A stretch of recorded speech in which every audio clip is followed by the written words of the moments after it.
according to the society, at 30, everyone should be married. And when you look at the economic landscape in our country, it doesn't allow some of the things that we talk about, that look for somebody who can bring value in your life, and ask yourself, what kind of value do I need in my life? They usually say life is 10% what happens to you and 90% how you respond to it. Yes. So yes. Yeah.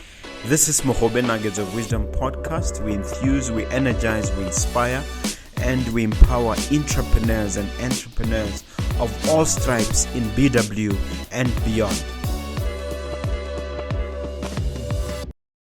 Dumela and welcome, dear viewer and listener. My name is Mompoloki Lerumo Mogobe, your host of this wonderful program, Mogobe Nuggets of Wisdom podcast. We quite appreciate your time in viewing this, and I'm sure you're going to be transformed. You're going to benefit immensely from this conversation. So stay tuned.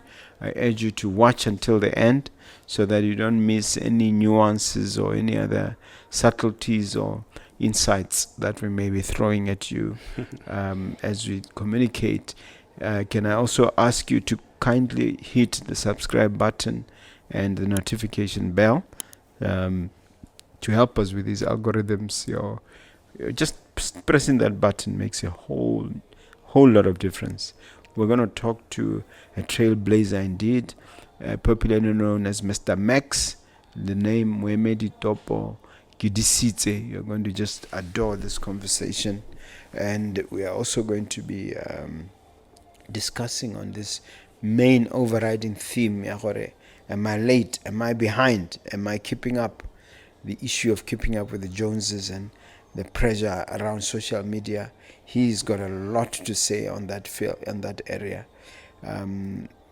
Let me turn to my guest, Mr. Kedisitse. Dumela Mogobe, thank you for having me. You're most welcome. Erra. And thanks for taking the time out from your busy schedule. I know that my team and I has been trying to get you to the Nuggets for some time. Yeah, that is true. Yeah. No, all right. Finally, I'm here. All right, thank you. Can we get things started by hearing about your background, a little introduction in terms of your education and academics, etc.? Yeah. My name is Moemedi Topo Kedisitse, popularly known as Mr. Max. Wears so many hats, but centered around people's development. I was born and bred in Molepolole. I was raised by a single mother. I only saw my dad once at his funeral when I was doing standard 6. Yeah, so I went through... Literally in the coffin. Yeah, literally in the coffin. Yeah, so I went through my basic education in Molepolole and then came to UB to do my first degree in Bachelor of Arts in Social Sciences. And I've worked for the government for some time, for 6 years. And then I resigned because I felt misplaced. I felt like, no, I don't belong here. You worked as? I worked for the land board as a land adjudication officer. Yeah, I was dealing with Kwenen Land Board and Ramotswa, Malete Land Board. I was working with lawyers because it's under legal, so it's dealing with land disputes and the likes. So yeah, I decided to resign early because I felt, no, I'm not fulfilled. I come here every day, I get paid at the end of the month, but that is not what I'm looking for. I'm looking for an opportunity to impact a life. Yeah, so, and then I left, did this and that, got into corporate world consultancy, and then later on I realized I need something that an academic qualification that can align me with what I do and what I'm passionate for. So I went for my MBA. I did my master's in business administration at Baisaho University, and I graduated last year. And I'm looking forward to starting my PhD next year, because now I don't have any choice. I'm in academia, currently a business management lecturer at Baisaho University. Yeah, what do I do also? I am a radio host. I host a segment called the Native Men's Power Talk. that focuses on empowering men and the boy child. We discuss issues affecting men and the boy child, and also run an organization. Which radio station is that? RB2. Every Monday at 9:30. Yeah, we talk about issues relating to men, like I said. And then I also run a social impact organization called Native Impact Foundation that focuses on empowering young people, the youth, nurturing men, and also grooming the boy child. Because you'll agree with me that every day we hear stories, we hear not really nice stories. Every day a man did 1, 2, 3, a man killed a woman. Nowadays they're even killing children. So that is where Native Impact comes in, because we realize that the world, we feel like our country is full of broken men that needs to be rebuilt. So that is why we exist as the Native Impact Foundation. Okay. Yeah. This is good. So, in terms of your role as a lecturer, what specific subjects are you covering? Yeah, business management lecturer. I cover business ethics. I cover principles of business management. I cover strategy. I cover introduction to business, so business-related courses, global business, and the likes. Yeah, I want to ask you about this whole notion of people thinking that they are behind. So my first question is, what does it really mean for when people say they feel like they're behind? I'll say it's really an objective reality. Yeah, because most of the time it is not because we are really, really behind. Yeah, behind who? Behind what? Yeah, like I said, it's really an objective reality, because most of the time it's a social and psychological construct. Yeah, we feel behind because of what the society expects from us. We feel behind because we are comparing ourselves with our peers, with our age mates. Just because it's the year end and they bought themselves a car, they bought themselves a house, you feel like this guy's age, but I don't have any house in my name, I don't have any car in my name. So I'll say most of the time it ignores personal context. Yeah, where you come from, your qualification, and the challenges that you are facing, because as much as we really age mate, we face different challenges. And some of these challenges are economic, some of these challenges are financial, some of these challenges relate to employment, because some people take 10 years to get that first permanent employment or better paying employment. So we can't really compare ourselves to each other. I usually say every second a child is born, two kinds of babies are born. And the first one already owes someone, that is their parents. They already owe their parents. And the second baby already have some businesses in his name, already has some account full of money. So as much as they were born at the same minute, they're not the same. The starting line, the ground is not even. So we need to be careful. The second one is born into a wealthy family. The first one is just member of the middle and lower classes. Yeah, whereby when a child is born, the expectation is that we're going to raise him or her to come and support us, to come and feed us, to come and finish that house. It took forever to get done, or to help us. That is why my narona growing up, we tell Moemedi Topo Kedisitse, because we feel like he's the answer to this family. Yeah. So yeah.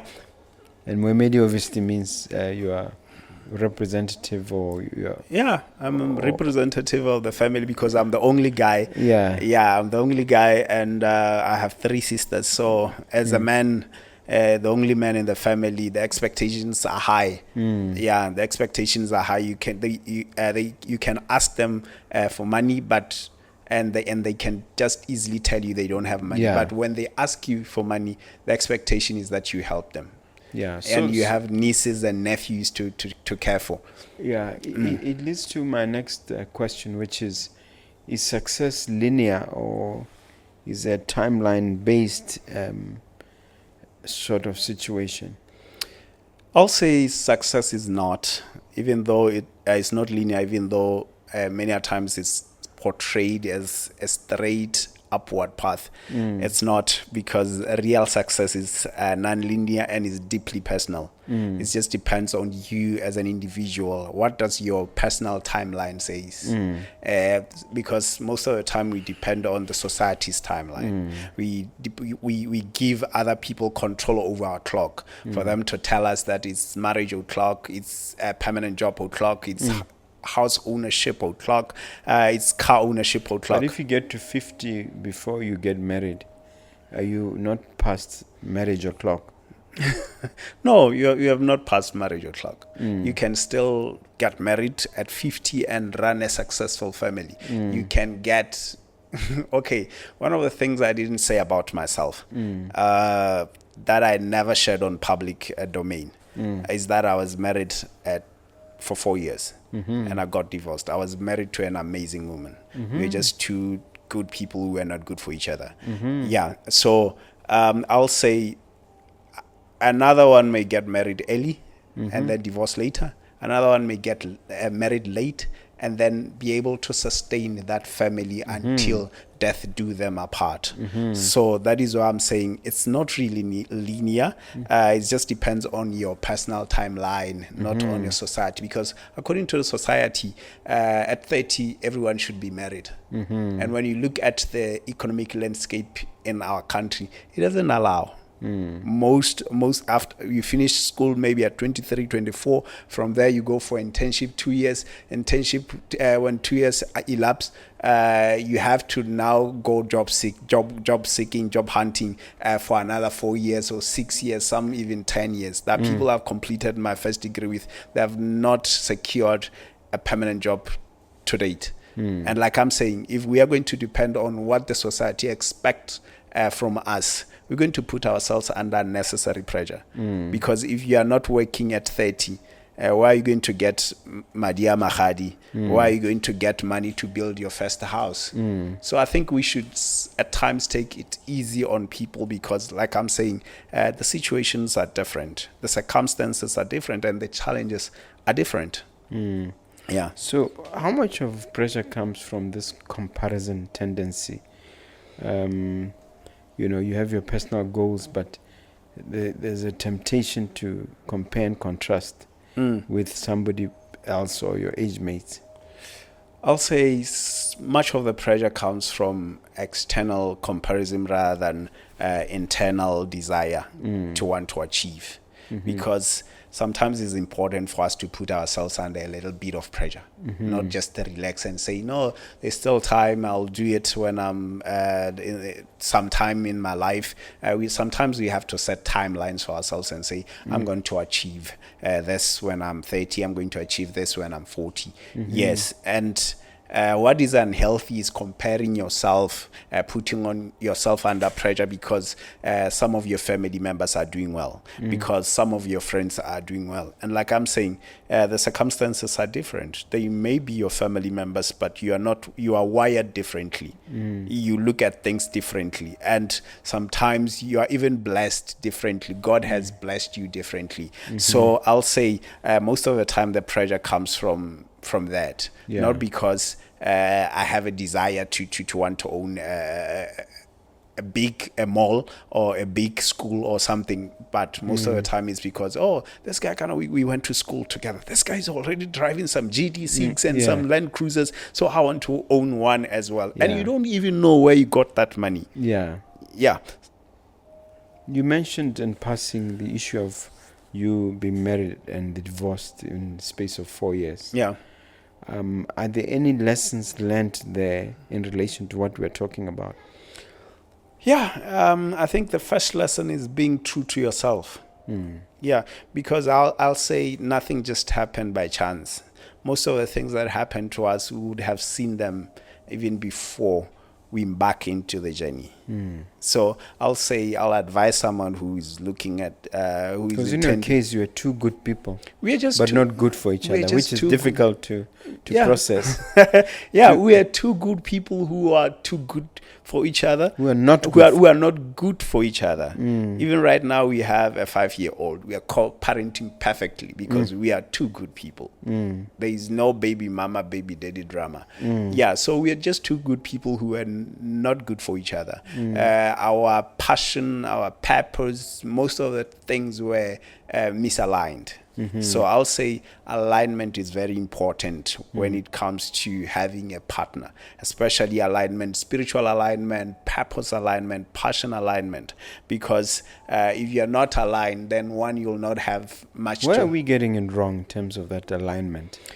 Are we in a hurry to commit, or we don't take time, like they say in Sesotho? Yeah, we're not taking enough time to know the other person. Yeah, I think we are not taking enough time to know the other person. Yeah. Also, I think growing up in church, you want to do things right. You want to live somewhat a perfect life. You don't want to be counted amongst brothers who date this Sister Jane, and tomorrow Sister Maria, and tomorrow the second day Sister Grace. You think, like, for me, I told myself my next relationship will be my last relationship, the one leading to marriage. So I think I put myself under pressure when it comes to that. Even when I saw early signs that no, you guys are not aligned, because we talked about it even before we got married. Or I think something is lacking here. Yeah. So, but like I'm saying, you grow up in church. You were a youth leader since you were 18, and you want to live a perfect life, like I'm saying. So you end up committing, even though you see some. I don't want to call them red flags, even though you see some misalignment. Yeah. That's better than red flags. Yeah. Yeah. But are these societal milestones still relevant or important? Have a house by a certain age, have a marriage by a certain age, have kids and a job by a certain age. Are they still relevant, those things? No, they are not. Why? Why do you say that? They are that? not, because the economic landscape has changed. A whole lot of things has changed. Yeah. When it comes to also our bringing, you'll realize that as much as we seem to be mature on the outside, but we are not really mature, because most of the kids nowadays, they are raising themselves. They've got no one mentoring them, as compared to back in the days where, like, if you didn't have a father, you had your uncle taking care of you, raising you, modeling manhood and fatherhood to you. So you realize that most of today's generation, most of the time we get to our eyes get to open most of the time when we are over 30. Yeah. But back in the days, like I'm saying, it was easy to say, no, you should get married at 25, because you know that when you're getting married, you have a family that is supporting you. And also, when you don't have your own house, you'll take your wife to your family, and then she'll become part of the family. So nowadays, when you say you want to marry, the first thing they ask you, where are you taking her? Why are you taking? So, built a house for the family. Have you built a house for the family? So, like I say, the economic landscape has changed. The values have changed. Yeah, because back in the days, most of the time, women were not working. And only men were working, and so it was easy for women to commit even at 19. Most of the women, our parents got married at 19, 18, so it was easy for them because they were not working. But nowadays, today's women, they're pushing their passion. They're pursuing their career. So when you tell her to get married at 25, before she holds her own money, before she decides on where she wants to go, maybe she wants to do some masters in the China or in Japan. So when you want them to commit at a very young age, sometimes that is not feasible. Yeah. But we still measure progress by age, don't we? Is that wrong? I think it shouldn't be entirely we shouldn't use age entirely as the yardstick, as the only yardstick, because, like I'm saying, there's so many factors involved. The background, the status of the economy at the moment, because, like I'm saying, most of the people finish their degree at 21, 22, and they get their first job. Most of them secure their first job at 30 something. So if we are going to say we expect you to be married at 30, where are you going to get the money to take care of that woman? If we say we expect you to own a house at 30, yes, there are those who own, because like I said earlier, the circumstances are different. So I'm not saying there are not those who are running successful families and owning properties before the age of 30. Yeah, so like I'm saying, the environment has changed. A whole lot of things have changed. So we can not use age as a yardstick, because things have changed. Have you, in your personal situation, ever achieved something and felt, you still felt you are late, or have you felt that sense of lateness? Yeah, it has happened. Tell us. Yeah, it has happened to me in so many cases. For example, I wanted to do my masters, to complete my masters at the age of before I reached 30. In fact, I wanted to be a PhD holder before I reached 30. But I didn't manage. Yeah, so you got only the masters. I only got the masters. So I'll say be flexible.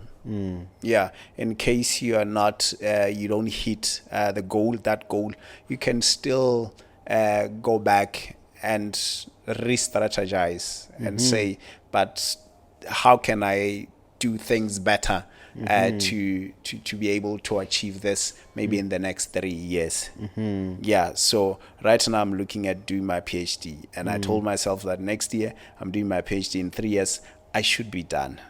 So even PhD, like I'm saying, I should have done with it. But because of circumstances, because of situations of life, because like we said, when we started, we said success is not linear. That is to say, there are times where you have to retreat and re-strategize. There are times where you have to count your losses and say, because I had already started the first masters, in fact, after completing my degree. I did only the first semester.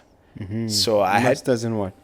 Environmental science. Oh, okay. Yeah, I was working for the land board then, because I was fortunate to land a job immediately after completing my degree. So why did you quit? I think I worked for the land board because I did environmental science. Yeah, not because I wanted to work for the land board.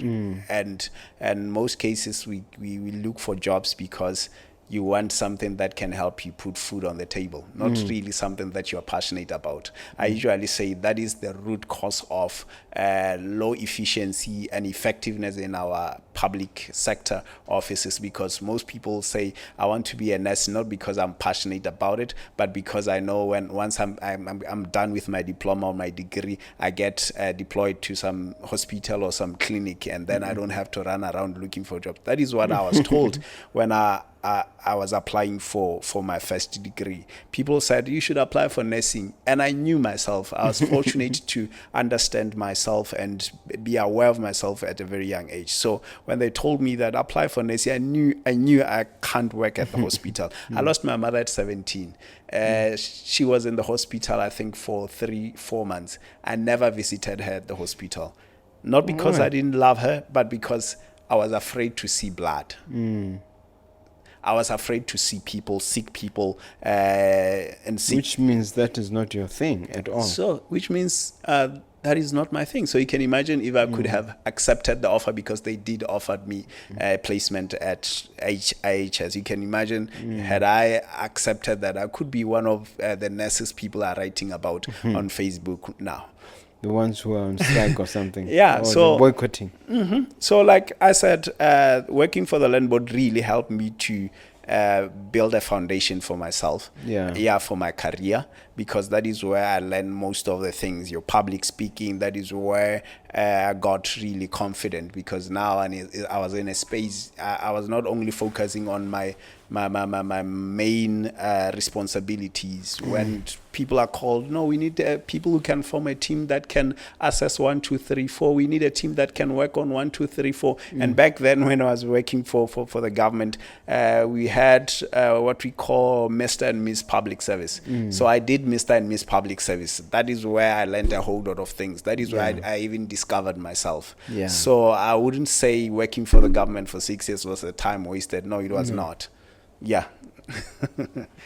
Yeah. My question to you, sir, is whether social media creates a false sense of urgency. Yeah. It does, because most of the time we see people only share their beautiful stories on social media.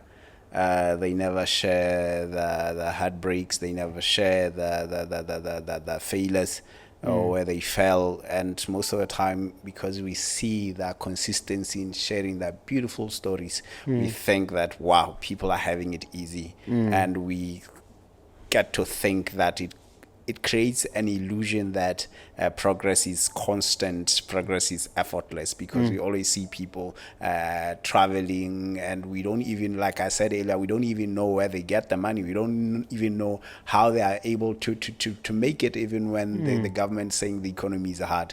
So yeah, I think it's create a facade. People think, no, people are having it easy. That is why some people even go as far as killing themselves, because they feel the pressure. They feel like everyone is having it easy except themselves. Yeah. So I'll say we shouldn't take everything that we see on social media as a reality. Yeah, because some people are just there acting. Some are even using stuff that are not theirs. Yeah, we have seen it so many times on social media, leaked videos on social media where somebody's chilling at the pond or at Ayoba, and then they're raising the Hennessy, and they say, take me picture, I want to post a picture of myself with the Hennessy. And because you see that picture of them with a Hennessy and they are your friends, you think that this guy can kaisa, this guy can't afford Hennessy, while I myself I can't. So this coming Friday, I'm going to show them that I can afford a Hennessy as well. So the next Friday, you take my dear school fees someone to go spend it on some things because of the pressure that you are getting from social media. Yeah. Now, how do we keep that front of mind, and how do we deal with it? Sort of an antidote to make sure that we don't fall into the trap. Yeah, I think it's self-awareness is very important. Knowing yourself. Who are you? Where do you want to go? Where are you right now? Where are you currently? And what resources do you have? So it's very important to bring all these factors into consideration, because sometimes you'll say, I am behind, because you'll have reasons why you are still where you are, or reasons why you are behind. And sometimes when you can just take some self-audit and say, okay, how much resources do I have? Yeah, resources could be money, resources could be property, resources could be time, because some people don't really have tangible resources, but they do have time. They do have intelligence. And I always tell people, in this day and age, that is why it's most of the time referred to as knowledge based economy. If you have some knowledge, if you have some skill, you can make money out of it, because people are busy. They don't have time to do some of the things. They don't have time to do some work. So you can always say, no, I can handle that for you. I can submit the BRS returns for you. So I'll say that people should know themselves. You should look at yourself, know yourself, or who you are, not in comparison with the next person, not in comparison with what you see on Facebook. Yeah. Yeah. Can be behind, quote unquote. Yeah. Be perceived or interpreted as a blessing in disguise? Yeah, can be interpreted or can be perceived as a blessing in disguise because I think it gives you an opportunity to reflect. It gives you an opportunity to make some intentional decisions. Yes. It gives an opportunity to build a foundation for yourself. Yeah, because sometimes we rush to take decisions, and after that we realize, I shouldn't have left my job. I shouldn't have went straight into business after completing my studies. I should have maybe worked for some time for Mr. Mogobe and then learn a few things from him. So like I'm saying, sometimes being behind, it gives you an opportunity. There is a Sesotho saying that says, so sometimes retreating, which can roughly be translated to mean? Yeah, it means sometimes retreat is not surrender. Sometimes it gives you an opportunity to rebuild yourself. Can you say it again?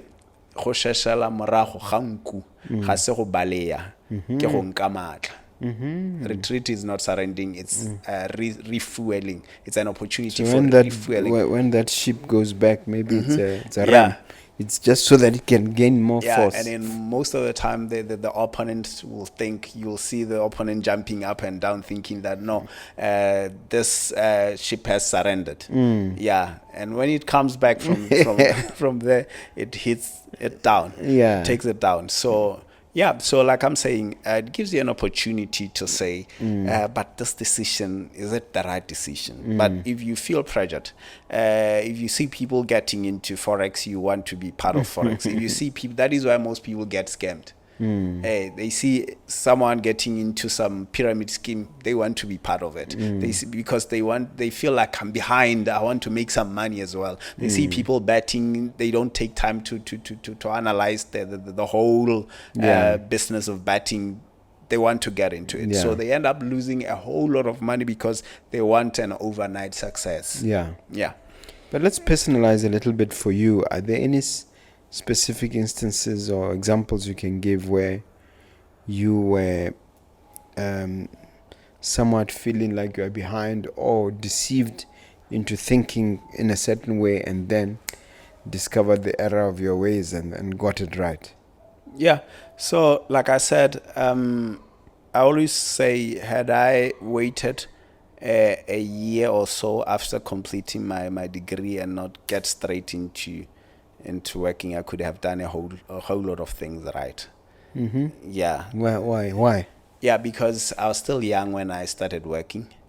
I was still young. It didn't give me an opportunity to. I always feel like a gap year would have helped me to ask myself, what is it that you want to do? What is it that you want to? What career path do you want to pursue? Yeah, so I didn't give myself that time. But like I said, after quitting after 6 years, it gave me an opportunity also to rethink, to restructure, to re-strategize. Right now, I've landed a job of my passion that aligns with my purpose. Like I said, I'm a lecturer at Baisaho University right now. It's a very good university. Yeah, it's a very good university. And like I said, it gives me an opportunity to interact with young people every day. Now I'm paid for something that I've been doing over the years, not paid for. Volunteering because I felt like this is my passion. My first project, youth project, was when I was 18. After completing my Form 5, I started a team, an academy for young boys. I had 100 of them when I was only 18. So it has always been my passion to try to want to develop young people. So like I said, sometimes even though I felt like I'm behind, even though I felt like I shouldn't have left my job, I should right now could have taken a mortgage and also build a house. Maybe I could have went to Balo Weld and qualify for a car and stuff. But I think all was not lost. It was some sort of redirection. Yeah. So right now, like I'm saying, every day I get to meet young people. And my classes, most of them, they take 2 hours to 3 hours. And the first 30 minutes, I've dedicated the first 30 minutes. I call them value adding time. I dedicated them to personal and professional development. I dedicated them to teaching them the basics of life. Yeah, your personal branding, your personal effectiveness, and the likes. Because I realized that even a little bit about finances, and a little bit about finance. Because I've realized that most of the time is not like, as much as it is a competitive world, it's not like jobs are not there. It is because our universities, most of the time, they produce graduates who are not job ready, who are not market ready. I think you can attest to that. I can. They come here with A stars, with a GPA some 4.5. Yeah, they can't do anything. You throw them into the deep end. They can't even write a report. Yeah, it takes time for them. It takes time to catch up. And I usually say most of the time they end up saying, as long as I can get a job, I'll be fine. As long as I can make money. So you can imagine when at the receiving end as an employer now, you are hiring somebody who says, no, as long as I can get a job. So like I'm saying, it was a redirection. It has now given me an opportunity to do what I love and still be paid for. Yeah, it's different from back in the days where I used to just do it for passion. Now I'm doing it for passion and for profit. Okay. Yeah. Speaking of passion, your other name is Mr. Max. Yeah. How did you? It means Mr. Maximum, or what does it mean? Maximum potential, maximum impact, maximum everything. Yeah. How did you get that name? Well, I've always been called Max since I was young because I come from Molepolole, and usually in Molepolole, bo Max, bo Moemedi ke bo Max. I know from Central, I think most of the time, bo Moemedi ke bo MD.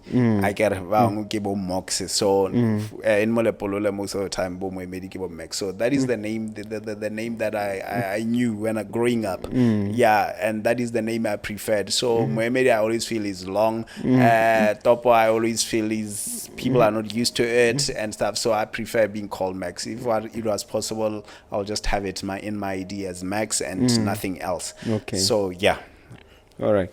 And entrepreneurially, you are involved in in what? Do you have your own side hustle? Or what does it do? I have my own small business that I intend on growing it into at least a medium enterprise next year, because I've been running it for some time now and treating it as a side hustle, because I realize that most of the time we don't get optimal results or optimum profit from our businesses because we treat them as small businesses. Yeah, so I've been running this small company called Peo Concepts, where we do your company registration, secretarial services. We register societies and NGOs. We help people with registering for tax and the likes. So that is what I've been running. That is what I started running after leaving my job, my government job. And I started it from scratch. By then, I was not even a qualified secretary. And I always tell people, you don't always need resources to start. You just need yourself and your mind. So I wanted to start the business, but I was not a qualified secretary. So I talked to the other guy who was a qualified secretary. And I said, you know what, while I'm still accumulating some money to register as a company secretary, can I use your certificate? I'll bring clients, and then you get this much from the money, and I get this much. And we agreed. I was charging people 800 then, and he only wanted 500 from the money that I charged. So I was able to make money, and then I managed to register with ABCB. Yeah, so that is the company that I'm running. And also, I've been, one of the things that I feel I'm behind on, I have a plot that was given some years ago for a preschool. I've always wanted to build a modern preschool. So it has always been challenging, me wanting to it, but I never give up. I submit. How is it different from the normal preschools we see? Yeah, most of the time, the normal preschools we see, they develop that children, they prepare them for primary school. They prepare them. Primary schools prepare them. for junior school. So I want a school that prepares kids for life. Yeah, for personal and professional life. Because like I said, most of the time we think that when a child is getting A's and A stars, we think that they're ready for the world outside, and most of the time they are not. That is why I schooled at UB, and most of the people who got FDs were people who fail and discontinue. Most of the time there were people who came to the university with 48 points.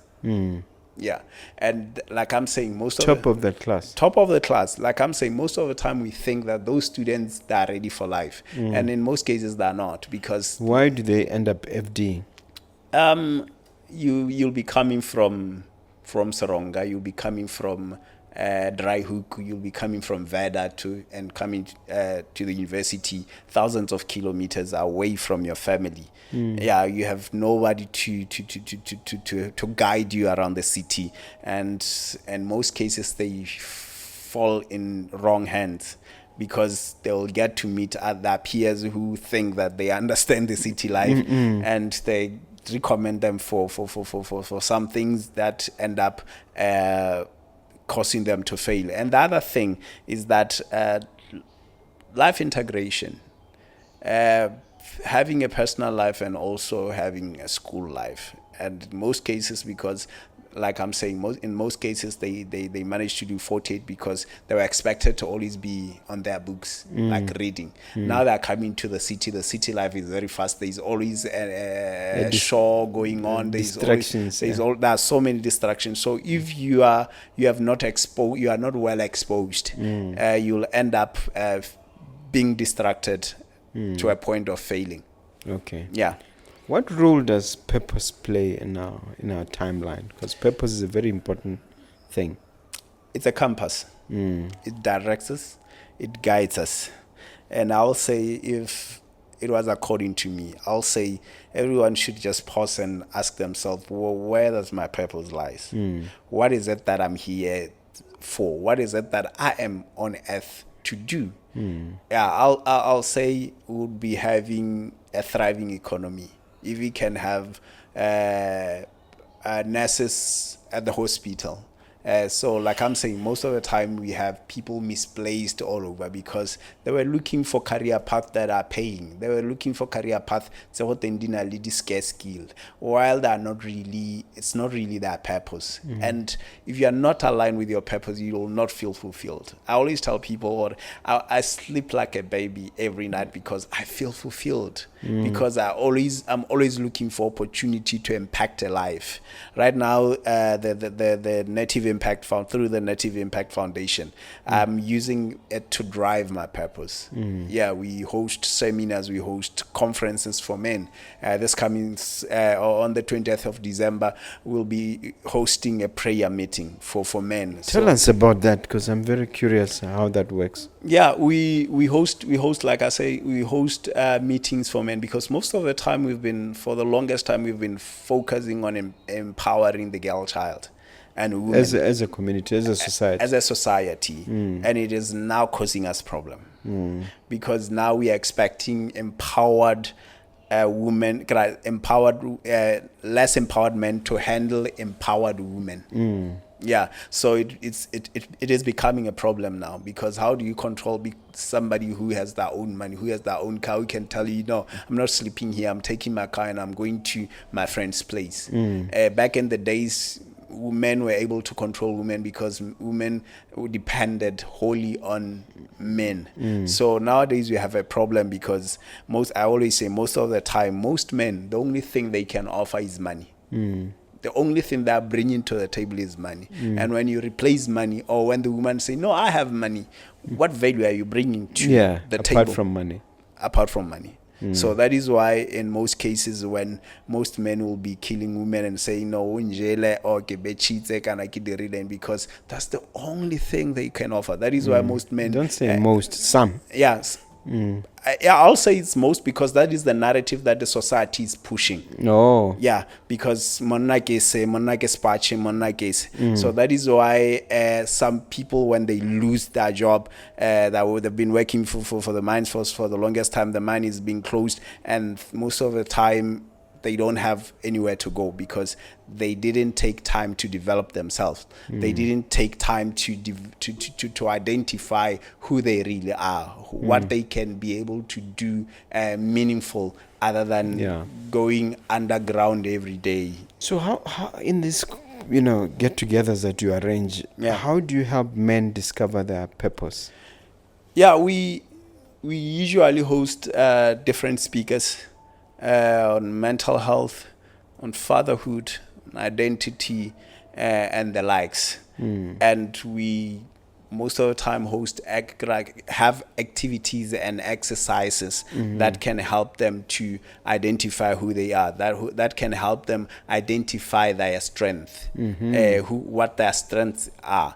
And like I'm said, most of the time we don't know ourselves. Yeah, that is why when the society say men ke monna ke GD6, most of the time we feel pressured. Ha basadi ba tabare no ha go te o paletswe, the girlfriend allowance should be 5,000. Most of the time we fall for that and we feel the pressure as men because we have not sat down and identified ourselves who we really are. So that is why the identity of manhood the definition of manhood keeps on changing every year. This year, no, GD6. This year, nearly 5,000.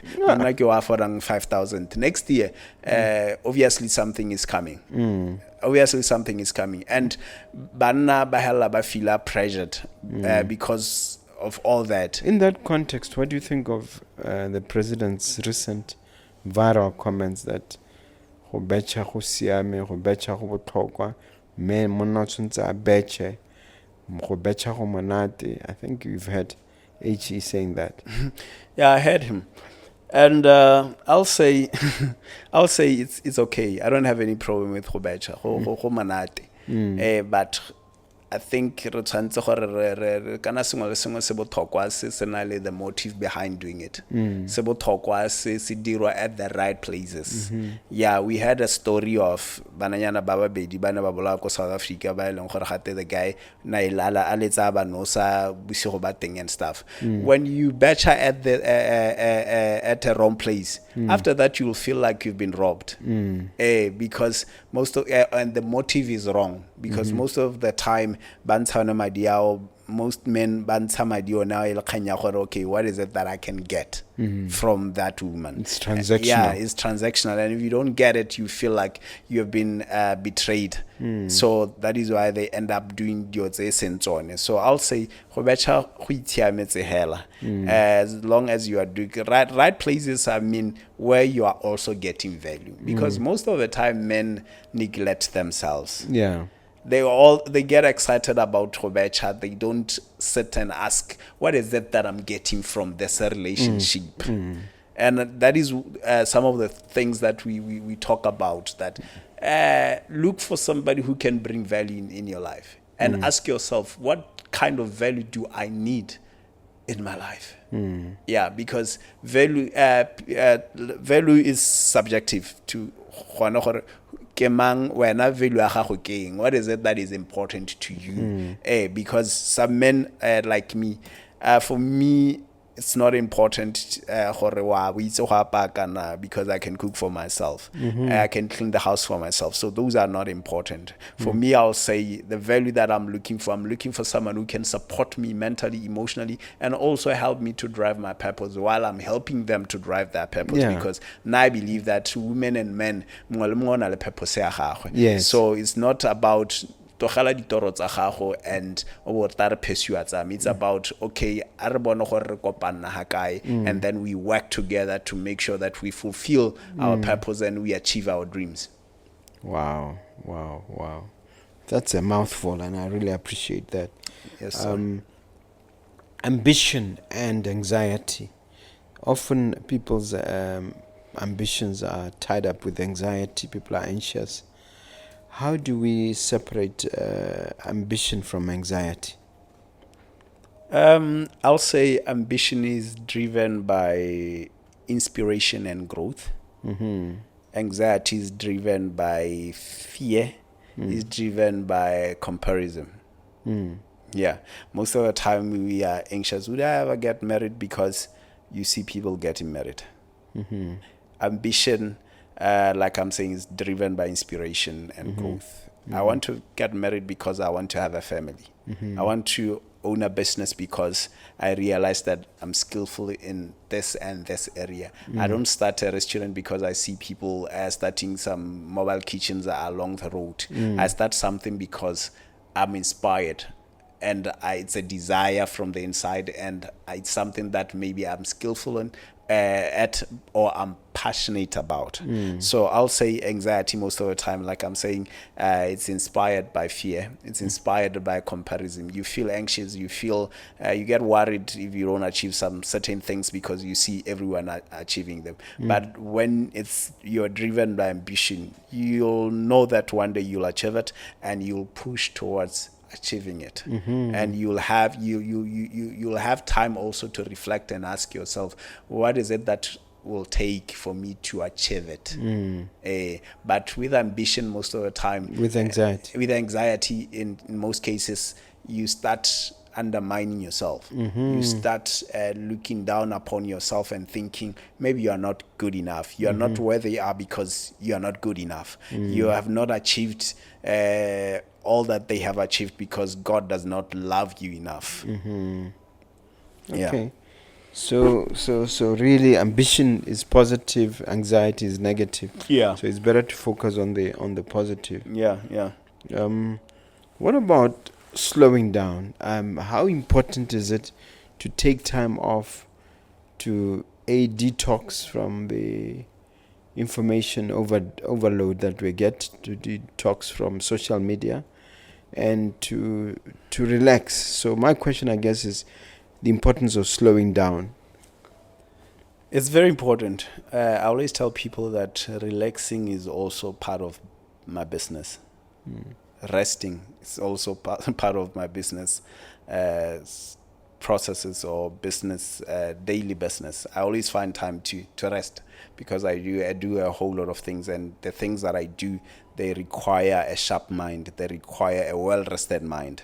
So even on social media, like this year, I took a whole month away from social media. Completely. People were writing about you, you're not responding. I was not responding. I temporarily closed my account. Yeah, because I needed a break. Because last year, 2024, was a busy year for me. I went for the Mandela Washington Fellowship. You spent a year there? No, I spent 3 months there. Oh, it's 3 months, not a year. Yeah, 3 months. And then I came back. I got some projects that I was doing in South Africa. So I spent from the US, I spent only 2 days in Botswana and then went for 5 months in South Africa. So it was 2024 was a busy year for me. So I realized that when the year began, 2025 began, I realized that I never got time to rest. I never got time to absorb things. So even this year, I'll be going for a break from next week because I realized that a lot has happened this year and I never got time to absorb them. I never got time to reflect. So so I'll be taking a week break and also reflecting into the new year, projecting to the new year, and ask myself, what is it that I want to work on next year? What is it that I want to achieve and stuff? I do that every year before the year end. So this involves what? Doing nothing? Because I have a problem now. Why I'm asking you this is every time I go on holiday, the opportunities to sit doing nothing at the beach, it drives me totally nuts. Yeah. Doing nothing. I don't know how some people find it relaxing to do nothing. For me, I'll say I'll never spend an hour doing nothing. But I can spend the whole day in bed at home or like on my couch at home. Thinking, or reading, or doing something that you are thinking and reading. Yeah, it's doing something that refreshes me. Yeah, so it's not always about doing nothing, because even going by the beach is still doing something. Yeah, so it's not about going to the beach. It's not about going to Kasani. It's not about traveling. It's about doing something that refreshes you, that does not require much of your energy, but it's refreshing. So you can still have a holiday in your house. You can still have a rest week in your house, not really having to travel, while everybody has went home and you're just in your house. You wake up kana kwe batang, you sleep kana kwe batang, and you just have enough rest. And sometimes in the evening when I feel tired myself, I switch off the lights, put away my phones, and then just lie in bed until I fall asleep. So it's very important to recalibrate, to rejuvenate, to refresh your strength. Yeah. By the way, and incidentally, how was it being a Mandela Washington Fellow? What are the pros and the cons of it? I think it's a good project. Yeah, even though I don't know if they're discontinuing it or what, because they didn't open for the following year's intake. But I think it was eye-opening. It was my first time traveling outside Africa. And I think life there is under Biden or under Trump. Trump is stopping a lot of things, isn't he? Trump is stopping a lot of things. Yeah, so it was still under Biden. They were doing their campaigns and stuff when we were there. Yes. I think when he nearly got killed in Philadelphia, we were in Maryland then. Yeah, so they're having a rally in some place there in Philadelphia, and then so we're in Maryland, not far from where they were. So he's stopping a whole lot of things, especially that's supporting Africa. But I think it's equally important for Africa also to sit and reflect and ask ourselves, what is it that we are capable of? What is it that we can do for ourselves without nobody's help? Right here, because we have resources. We have intelligent people here. We have people who, experts. We have technical people who can help us sustain this economy. So it was exciting. We learned a lot. We went around organizations to see how they are doing things, and I'll say one of the things that was exciting for me to see also was how they are doing their business. They, like, you'll see a building like this, it's just maybe it's a furniture shop, and there are only 5 people working there. Building as big, a warehouse as big as this building. There are only 5 people working there. They depend on volunteers and on volunteers, not really automation, but on volunteers. So they always open for volunteers. They work also on remote. They use the remote workers as well. So it's not about having. How do the volunteers benefit? In most cases, they're just there to help, because Americans, I think, they love volunteering. So to learn. To learn, and also to contribute towards making an impact in someone's life.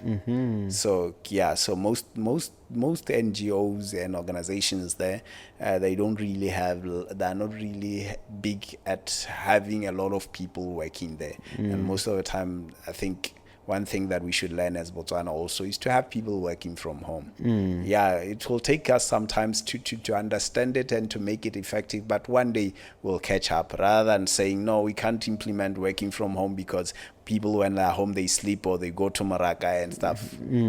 So I think with proper implementation, it can really work. Yes. How do you define progress without using money, marriage, or titles? If such a thing is possible. Progress for me, I think it's being a little step away from where you were, or compared to where you were last year, where you were last week. It's not really about turning things around overnight. It's about those little movement, those little steps, those little inches of growth, whether in your emotional intelligence, whether in your mental health, Progress is about consistency. No matter how small your steps are, as long as you are moving forward, as long as you are going somewhere, that is progress. Yeah, and baby steps. And most of the time we put ourselves under pressure, or we sit and do nothing because we feel like, no, there's nothing. I have I consider him my mentee. He came to me and said, I want to start a shoe washing business, and next year.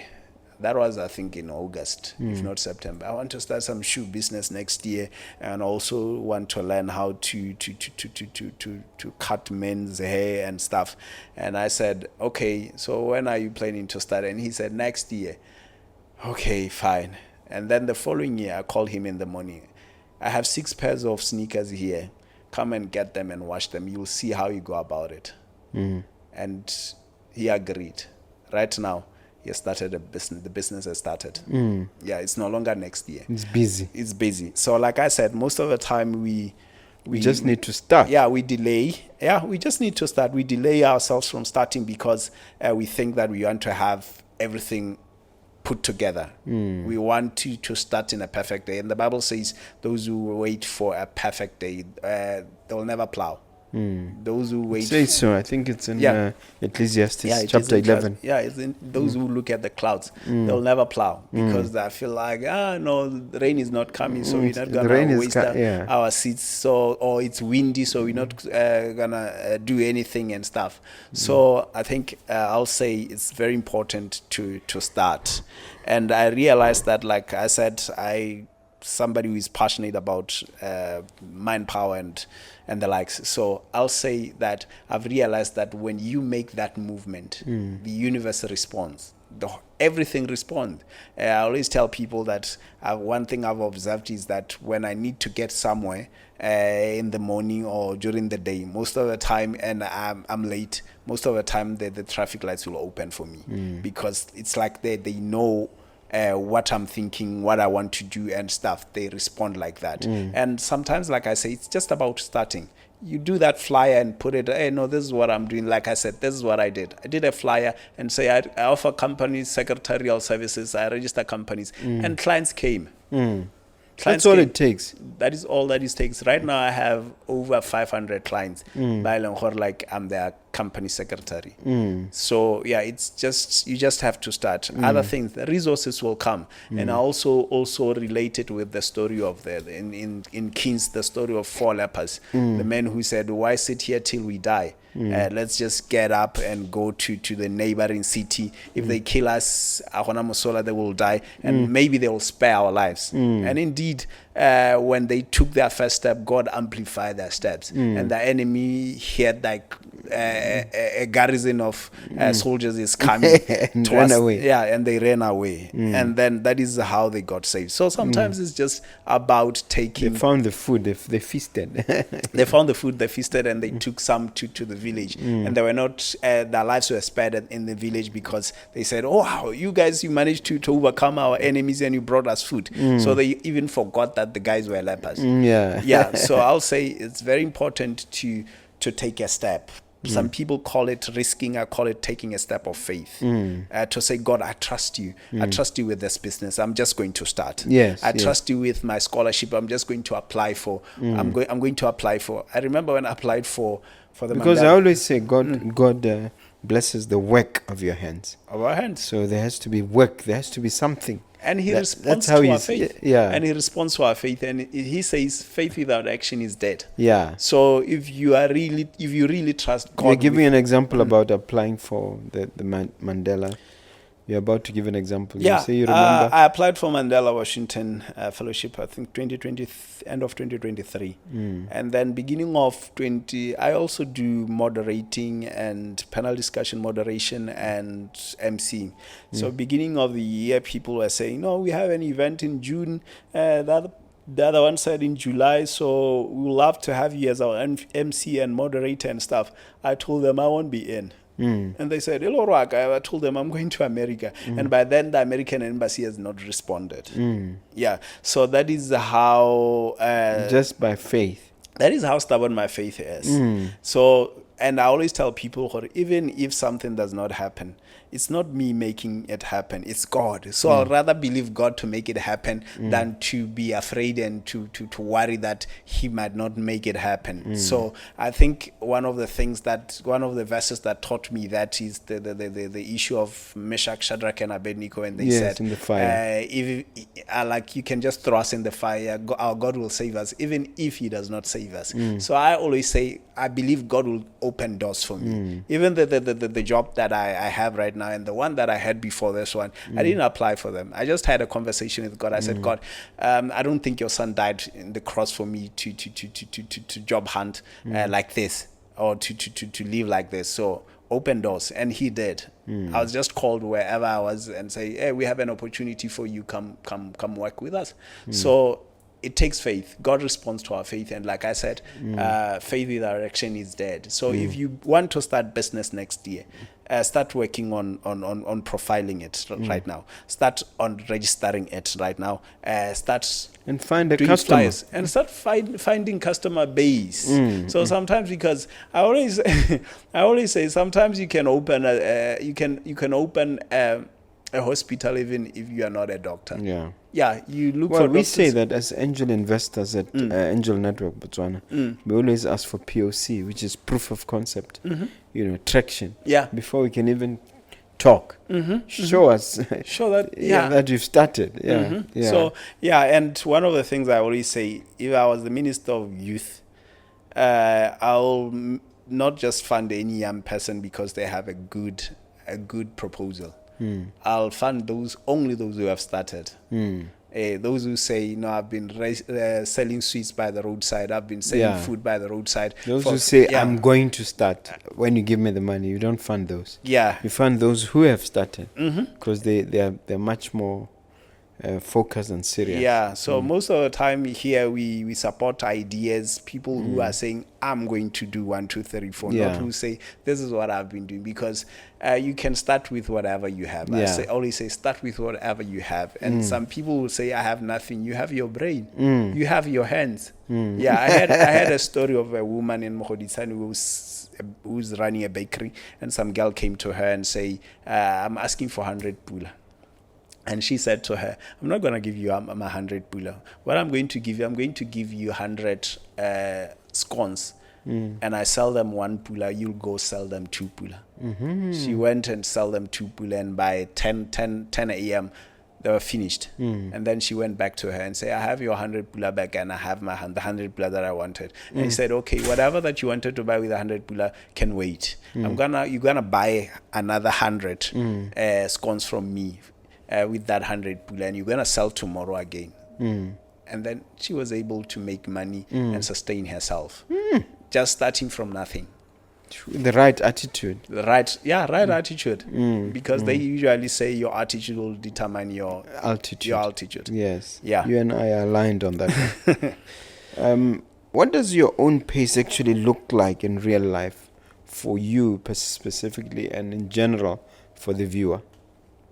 I'll say for me, going at my own pace means being aligned with my value.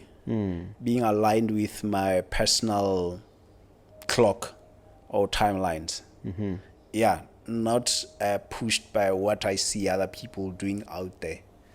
Yeah, not pushed by the society's expectation, because most of the time we live to impress the society, impress people who don't even care about us. We want to be, when people look at us, to be deemed successful while we are not, to be deemed progressive while we are not. So I'll say going at our own pace is not it's looking up to other people for inspiration, not for comparison. Yeah, that is the difference. Wow, I like that. Looking at other people for inspiration, not for comparison. Yes, sir.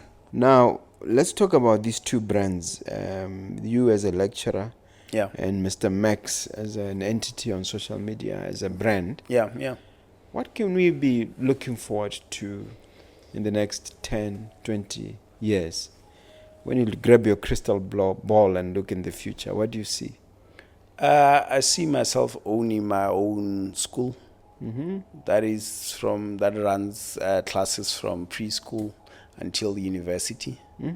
Yeah, I see myself holding a couple of PhDs in different fields. Wow. Because I'm a very diverse person. Yeah, I want to know a little bit of everything. And people always spoke negatively of that, saying jack of all trades, master of none. And then I went and to research about the quote, and I realized, well, it doesn't end there. What does it say? It says jack of all trades, master of none, but often better than master of one. Yeah, I guess that is why I never lack opportunity, because I'm diverse.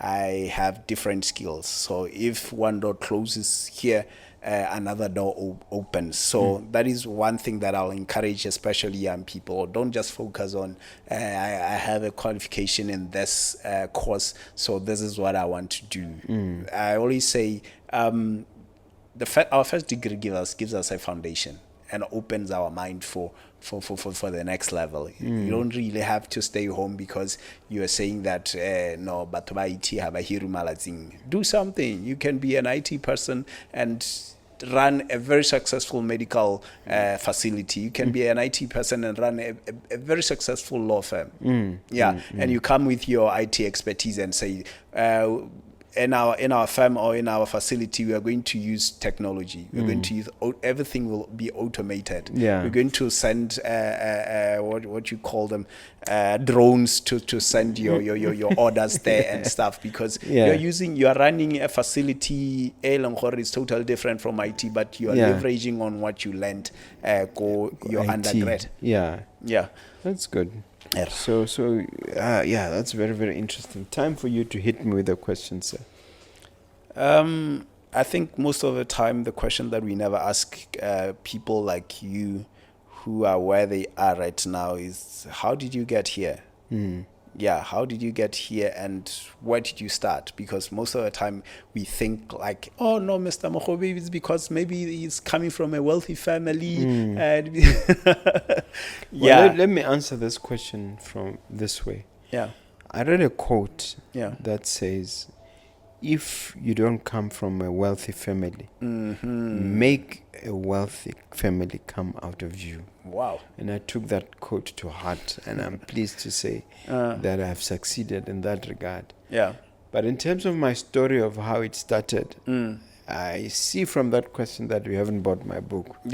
So it would defeat the whole purpose of selling the book to you if I was to tell you how I started. But it had something to do with the cattle post, it had something to do with Kasi, it had something to do with the village, and it had something to do with that rugged, rough upbringing which I experienced. But I think what I was looking for is that part. I've heard your story. I know, like, from being a head boy, taking care after the livestock. I was looking for that part where you were saying, like, it's that background that challenged you to become what you are. It did. Right now. And there was one magical day when I was asking for money from my dad. And he refused. He says, I'm not giving you money. And indeed, he never gave me money when he was around. He just led by example. And then, of course, he built us houses. He provided for us, but never direct money. And he made me swear that I will always have money. I will always be financially successful. So I knew I'll be rich from the time when I was poor.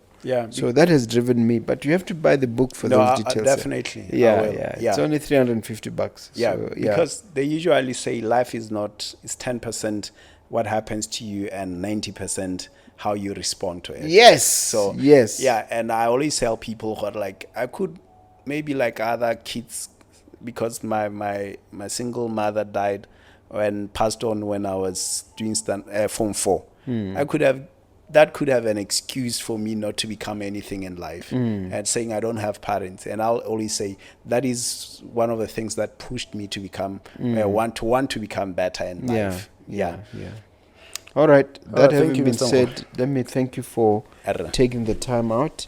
But one final act is for you to look at that camera and leave the viewer with one final inspiring message. Yes. All right, viewers at home, the first message that I want to say is that you subscribe, you follow Mogobe Nuggets of Wisdom to get more wisdom, because I usually say today's challenges are not really only economic or physical, they're mental. They challenge our wisdom, they challenge our intelligence. So make sure that you upskill yourself, you learn something new every day, you read a book, you enroll for a short course online. Maybe there are so many free courses online. So do something to evolve, because I always say life is evolving, and if you are not evolving, you will remain behind. Thank you. All right. Yeah. Share with them all your contacts. You can follow me on Facebook, Moemedi Topo Kedisitse on Facebook, Moemedi Topo Kedisitse, LinkedIn, and my cell number is 73447703. Which is also on WhatsApp, eh? Yeah. Okay. It's also my WhatsApp number. All right. Yeah. I thank you, sir. Thank you so Mr. much. Kedisitse. You did a great job. Thank you very much. I appreciate it. Yeah. Please don't forget to subscribe. Thank you so much. Bye-bye.